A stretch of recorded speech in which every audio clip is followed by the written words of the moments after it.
Okay, Chag Sameach.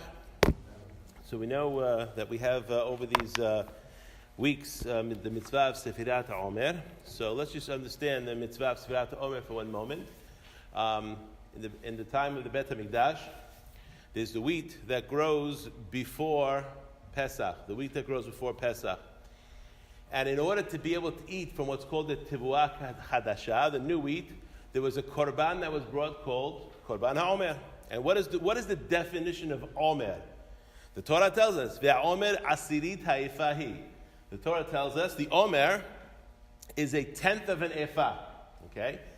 A tenth of an ephah. The Torah never tells us what an ephah is. It just tells us the Omer is 1/10 of the measurement of an ephah. How do we know what an ephah is? The same way we know what a kezayit is, the same way we know what a kabetza is. Halakha Moshe Misinai. So we learn, Sefirat HaOmer, they have to take a certain measurement of barley, and they have to bring it as a sacrifice in the temple, Mahorat HaShabbat, from the day after, what's the Shabbat there? The Shabbat there is Pesach, the first day of Pesach. All the holidays are also called Shabbat. Why? Because on the holidays, on Yom Tov, there's Shevita from Melacha. A person rests from doing creative work. Just like on Shabbat, there's rest from creative work. On Yom Tov, there's rest from creative work. So there, Shabbat, there the Pesach is called Shabbat. Mimaharot HaShabbat, they will bring the Korban HaOmer. Once they brought the Korban HaOmer, that permitted all of the wheat that was previously harvested, as long as it had grown up to a third and higher, even if it wasn't harvested yet, to be eaten. And now that is called Yashan. If you go to bakeries, you see everything written, Kemach Yashan. What does Kemach Yashan mean? It means that the wheat was old, which means it's from the previous year. Now, right now, Baruch Hashem, no matter what you buy anywhere, it's automatically Kemach Yashan, because once the 16th of Nisan has passed, which was yesterday, therefore all the Kemach is now considered Yashan. This is really only a problem for us only after Sukkot, because that's when the new wheat has had a chance to grow, and we may have wheat in the market. And there's an inyan specifically regarding Hadash, is Asur min HaTorah. And according to the most of the poskim, according to the Sephardic poskim, this is Isur even outside the land of Eretz Yisrael. So a person should be careful regarding Tivuah Hadashah. And this is what the Korban HaOmer allows a person to now eat from the wheat that was previously new, that is now considered to be old. So we're beginning to count from the Sefirat HaOmer. We count to Shavuot. And this is a time, why is the Omer a sacrifice that is made from barley? Seorim. Seorim, as we learned from the Sotah, is food for animals. People, nowadays we eat barley, we eat lots of things, but in the time of the temple, no one would ever bring a sacrifice that was made out of Seorim. All the sacrifices in the Bet HaMikdash were Kemach, and not just Kemach, Kemach Solet, which was the top, the best type of wheat that one can bring. There's one korban that the Sotah brings, and that's with Seorim. And you look at the Rashi, it says because she behaved in a way that was a behemah, so therefore we bring a korban that is the food of the behemah. Wheat, incidentally, is food that is for human beings, And that's why on Shavuot we bring shtei lechem, which is hametz, and that's what we bring on Shavuot. We are trying to go from being behemot, because when we came from outside Yitziat Mitzrayim, Elu of the Avodah Zarah, the Elu of the Avodah Zarah. The Egyptians were worshiping Avodah Zarah, and the Jewish people were worshiping Avodah Zarah. So we see what we try to do ourselves is to improve ourselves, because in order to receive the Torah, which is on Har Sinai, a person has to be Adam. The Torah is not for Behemot. The Torah is for Adam. And in order to be Adam, a person has to have Derech Eretz. If a person doesn't have Derech Eretz, a person is not properly behaved, it is forbidden to teach him any Torah. Because what's going to happen is if his behavior is not proper, what's going to happen is he's then going to do Hilul Hashem. That he's going to do a mitzvah, and everybody going to say, "Oh, look at this guy! He does a mitzvah. He's such an observant kind of person. But look how he behaves between Ben Adam and Haviro."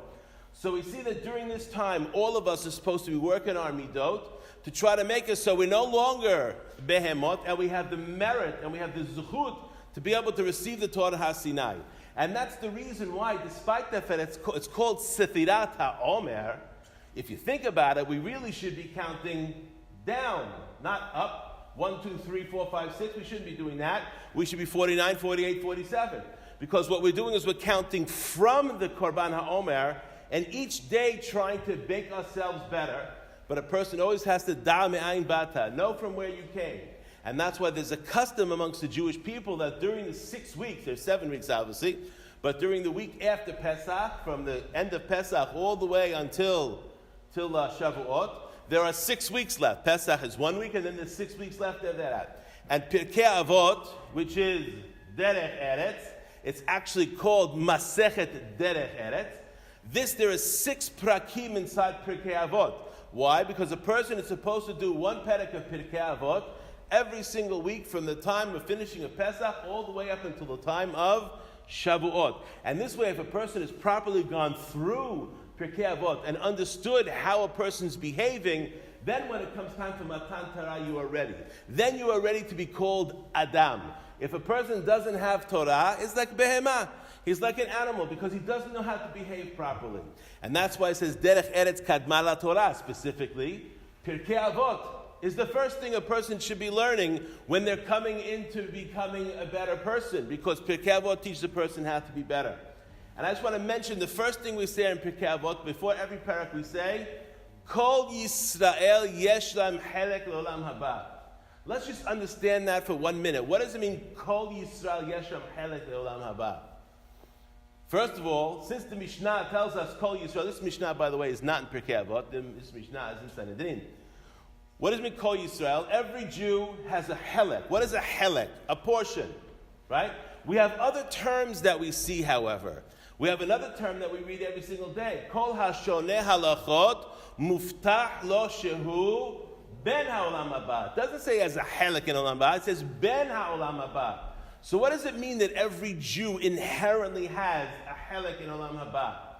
So it's almost like if you want to think about a baseball game, okay? You have a ticket. Without a ticket, you can't get into the game. You can't participate. You can't even be a spectator in the show.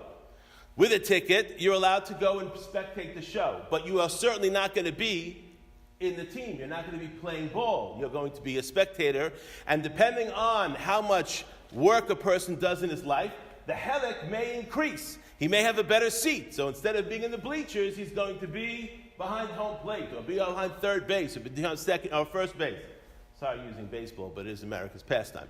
So, what does it mean, Ben Ha'olam Haba?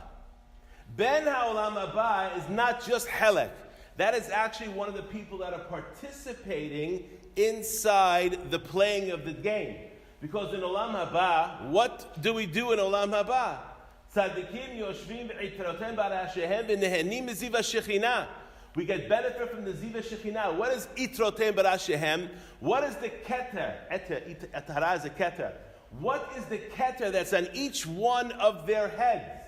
It's the Torah that they learn. Because we learn in Pirkei Avot, there's 3 Ketarim. There's actually 4. There's Keter Kehuna, there's Keter Malchut, and then there's Keter Torah. Of course, there's Keter Shem Tov, Ole Al Kulam. The first 2, Keter Malchut and Keter Keuna, you can do nothing to earn that. You have to actually be born, and your father has to be either a Kohen or a Melech. But Keter Torah, every Jew has the ability to obtain. And when you get that Keter, this is what is so Hasidim Yoshvim Tzadikim Yoshvim Itrotem Berashehen, that the Torah that they've learned. This is why. So if you want to play baseball, you have to know the rules. You know how to play baseball. You have to know to throw the ball. You have to know to catch the ball. You have to hit the ball. If you don't know how to play, there's no way you can be Ben of the team. You have to be a spectator.